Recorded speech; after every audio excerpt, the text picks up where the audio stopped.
Welcome to the Limestone Grey podcast. I'm your host, Chris McColgan, and today we'll be answering the question, R&D tax credits. What's it all about and how can it benefit my business? Joining me in the studio, I have Matthew Jones, Director of Limestone Grey, and Adrian Coles of NatWest. So, to start us off, R&D tax credits have been around for some time, but it is apparent that many companies either haven't heard about the relief or don't have all the facts. Matt, could you give us an overview? Yeah, no problem. R&D tax credits is a hugely inclusive corporation tax relief designed to reward innovative companies. Since its inception back in 2000, the relief has continued to get more and more generous, and claims often equate to tens and in some cases hundreds of thousands of pounds. And what is great about the relief is you can benefit whether your company is loss-making or profit-making. It is open to all companies, no matter their size, and you can claim for quite a lot of costs of R&D. The costs that you can claim for is wages, agency staff, subcontractors, materials, and software. So there's a lot of costs of R&D that you can include in a claim. I think the main question many companies will want to know is how generous is the scheme? The scheme is actually incredibly generous and has become more and more since its inception. So an SME company can claim back up to 33 pence for every £1 of qualifying expenditure, and a large company can claim back up to 10 pence for every £1.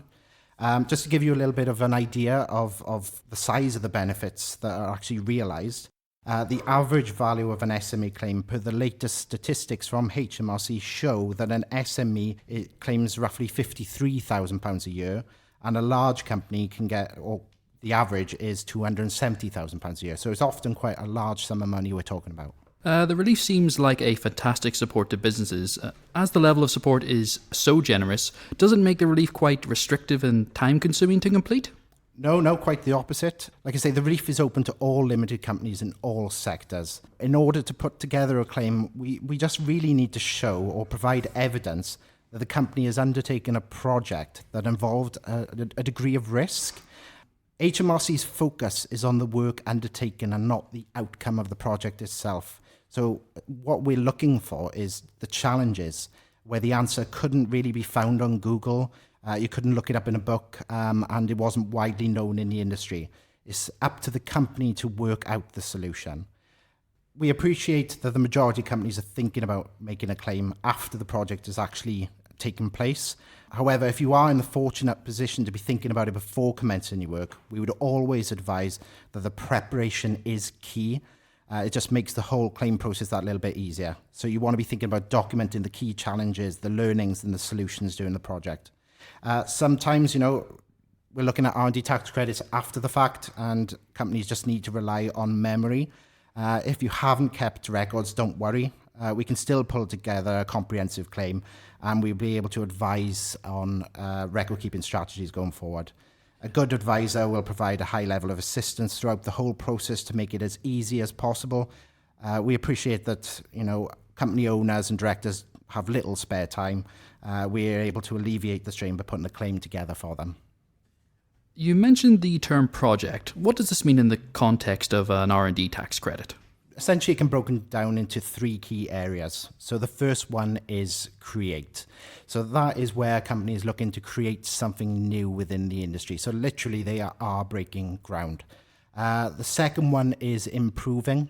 So that is taking something that perhaps does exist within the industry and trying to make an appreciable improvement to it.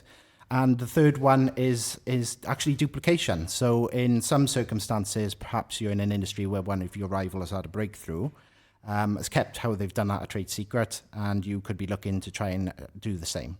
How is the relief being received in Wales? Well, firstly, just to set the scene across the UK, there's something often called the claims gap.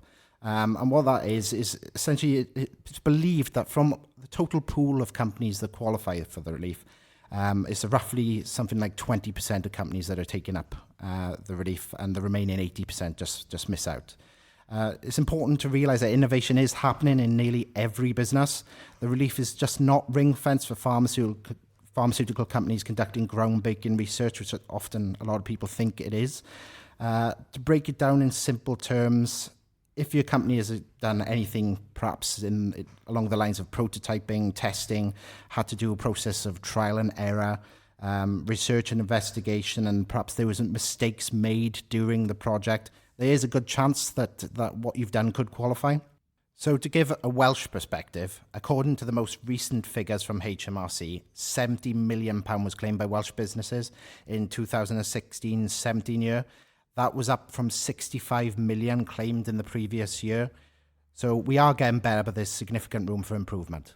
And it's important to know the time is ticking because you do only have 2 years from the end of your accounting period in which to put your claim in. When that time is gone, you have lost the opportunity to claim back R&D tax credits for that particular year. Adrian, you work a lot with companies for your role at NatWest. Are you seeing an increase in awareness amongst your customers?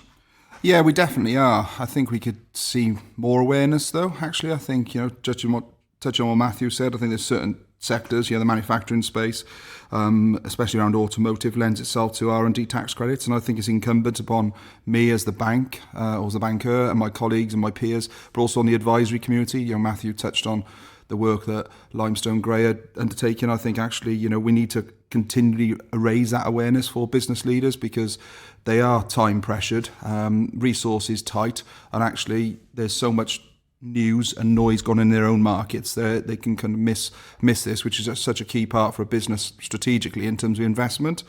I think, looking at where we're going in terms of technological changes, there's so many businesses out there who are actually investing in research and development, might not be aware. And obviously, as Matthew said, it's not to be sniffed at in terms of the level of support.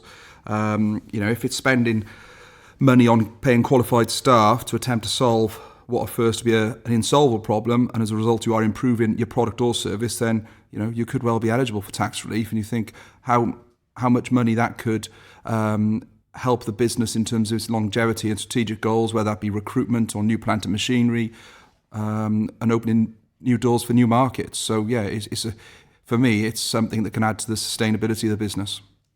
Matthew, you mentioned the perception of the relief may be the reason why some companies shy away from it. Are you able to give examples of qualifying projects that may be overlooked by companies? Yeah, no problem. The list of potential examples essentially infinite, but just to name a few. So companies that perhaps are making bespoke amendments to an off-the-shelf CRM system, perhaps a company making alterations to a piece of plant or machinery to make it more efficient. Companies developing bespoke packaging solutions can qualify. Companies addressing changes in legislation affecting your product or process. Perhaps there's been a legislative change that a raw material that you use in your product can no longer be used. That, working along replacing that could potentially be a valid R&D tax credit claim. And what steps do companies need to take if they think they may qualify? Well, I'd always recommend they seek advice from a professional R&D tax credit specialist, and preferably go to someone who deals exclusively with R&D tax credit claims, so you can be more confident that they have the knowledge and experience to help. As with anything in tax, there are criteria and there are rules you need to be following, which a professional can advise on. So us at Limestone Grey, we do offer free consultations that can take place before the project even begins or when it is ended. And we can help advise on whether or not your project can qualify and help you with the full claim process. And Adrian, final word from you. What else do you think can be done to encourage qualifying companies to take advantage of the relief? I think there's several angles here. I think firstly it's incumbent upon HMRC.